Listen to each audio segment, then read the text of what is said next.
It's Monday, May 20th. I'm Jasmine Anderson. Only in Newsday, a former Bellport student is blaming her thyroid cancer on the Brookhaven town's landfill. 19-year-old Sky Dodge of East Patchogue filed a $2 million lawsuit against Brookhaven town last week. It's at least the third suit filed against the town in recent years by staff and former students of the Franklin P. Long Intermediate School in Bellport. Town officials have denied the site has caused health problems. A Superfund site in Westbury will go through contamination testing. The state DEC says soil, surface, and groundwater samples are being tested to determine the extent of contamination at Orlicon Metco. The state listed the property as a Class 2 Superfund site in 2022, meaning it represents a significant threat to public health or the environment. Only in Newsday, if you're trying to beat congestion pricing in the city, you're not alone. Traffic experts say parking is likely to get worse above 60th Street as drivers search for free parking. The new $15 toll for most drivers is set to go into effect June 30th. Long Island native and former Trump fixer Michael Cohen will be back on the stand today in the former president's hush money trial. Donald Trump's lawyers are expected to take their final shots at Cohen's credibility.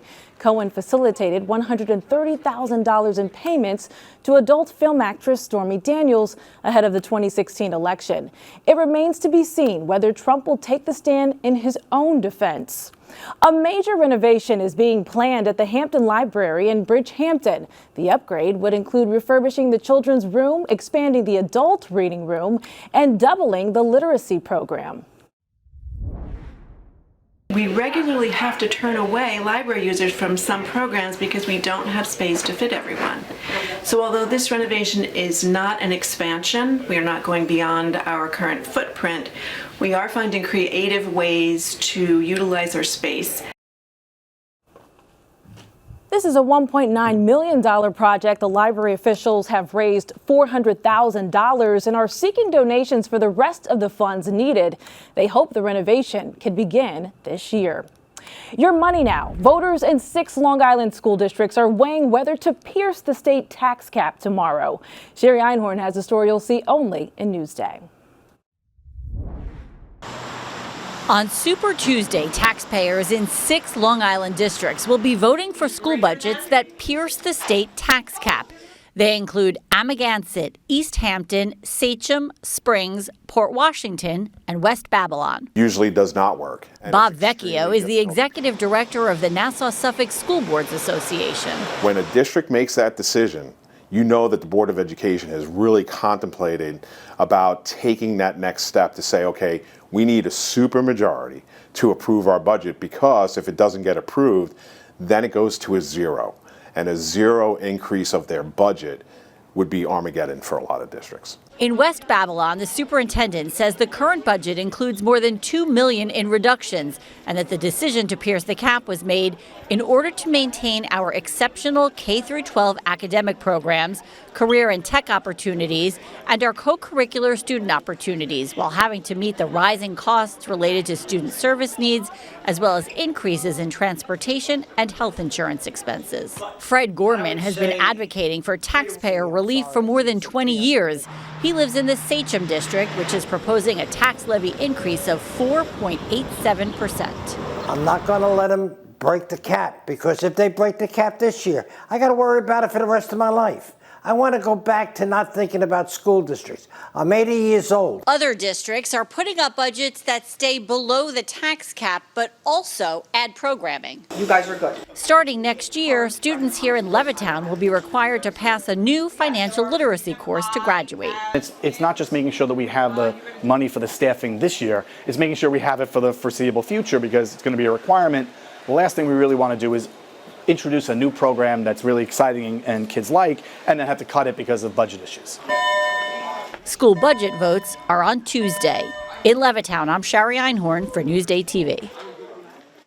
Sherry, thank you. Read more about your school's proposed budget on Newsday.com. Click Get More below the Newsday TV video box.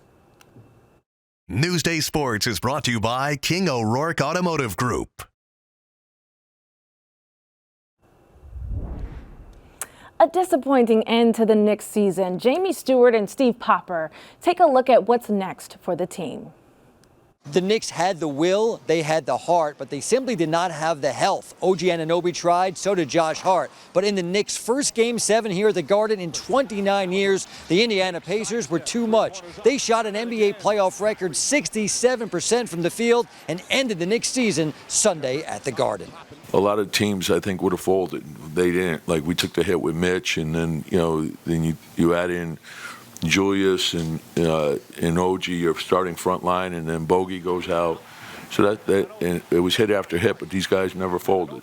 This team is special in a way that I can't really explain. Brunson suffered a fractured hand, adding to the Knicks' injury woes. Newsday's Steve Popper joins me now. Steve, I think the Knicks injury list may be longer than your Newsday article, which everyone should read, by the way.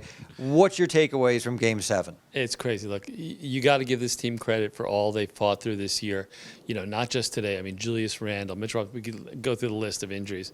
But to see OG Anunoby, Josh Hart, give it a go, try and fight through the pain, and then you lose Jalen Brunson is just like the one final injury to insult that they get. I will say, talking to the guys after, I think to a man they were proud that they kind of, even at the end, even with Jalen in the back, they were cutting it to 11, 12 the last couple minutes, still trying, fighting.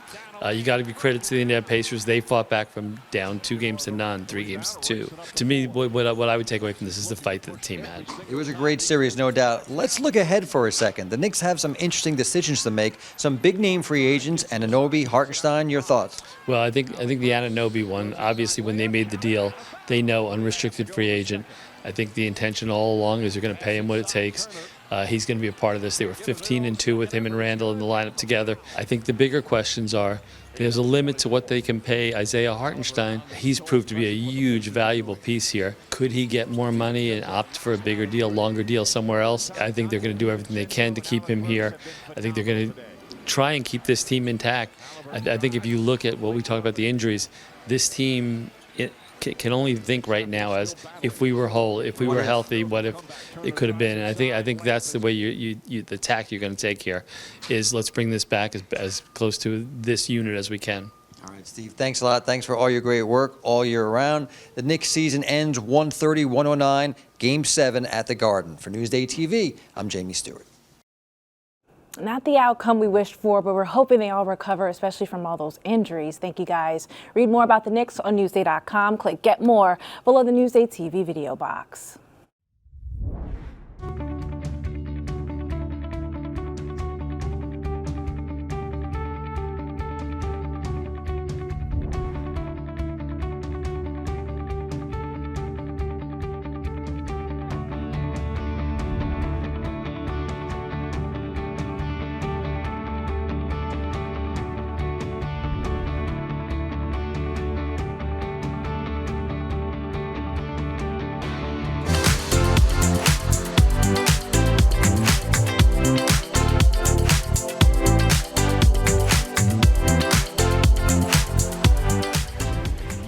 The summer season kicks off this weekend on the island, and there are new amusement park rides and attractions to check out. Elisa DiStefano has the story that you'll only see in Newsday. 3, 2, 1, blast off! Adventureland in Farmingdale has been a family favorite for as long as I can remember. And this year, you can make some new memories, Elisa. All right, let's go check out the new rides. Here we go.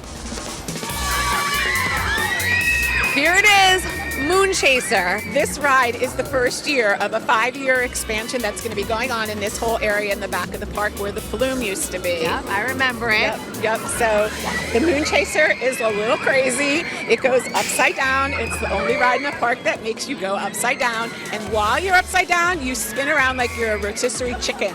So are we going on, Beth? No. My stomach hurts just looking at them. Now this ride is for our speed. You okay back there, Beth? I am doing great. This is the Junior Pirate Ship, and it's for the littlest kids. And the kids at heart. Woo! No hands! Woo! There are 29 rides here to choose from. Lots of old favorites and some where you get a little bit wet. Yeah, if that's your jam, then you want to go to Scotts Point in Calverton. Woo, we're spinning!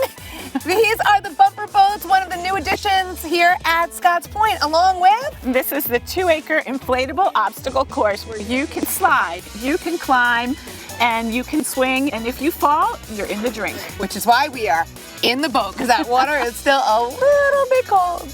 If you want a more mellow day, you can rent a paddleboard, rent a kayak, just sit on the beach, watch people play beach volleyball. They also have so many activities indoors too, including a place where you can catch a wave in any weather. Buckled up. Another new addition, the go-kart track. It's 3/4 of a mile and you can just take off. All right, we're ready to go? Ready. Ready as Lumberby. Woo, this really is the summer of fun! Elisa DiStefano, NewsdayTV. So much to do. You can find more attractions and more things to do this summer in Newsday's Summer Fun Book. You can see the e-edition on Newsday.com. Click Get More below the Newsday TV video box. Your hyper-local Monday weather now. Here's a look outside at Port Jefferson. Sun and clouds today with a warm-up on the way. Here's your day planner. Partly cloudy today, highs in the mid-60s. Of course, we will cool down in the evening. Tomorrow, we warm up, inching close to 70. And we'll leave you with a look at your 7-day forecast. Long Island weather is brought to you by Fire Island Ferries. I'm Jasmine Anderson. Happy Monday. Thank you so much for watching. We'll see you soon.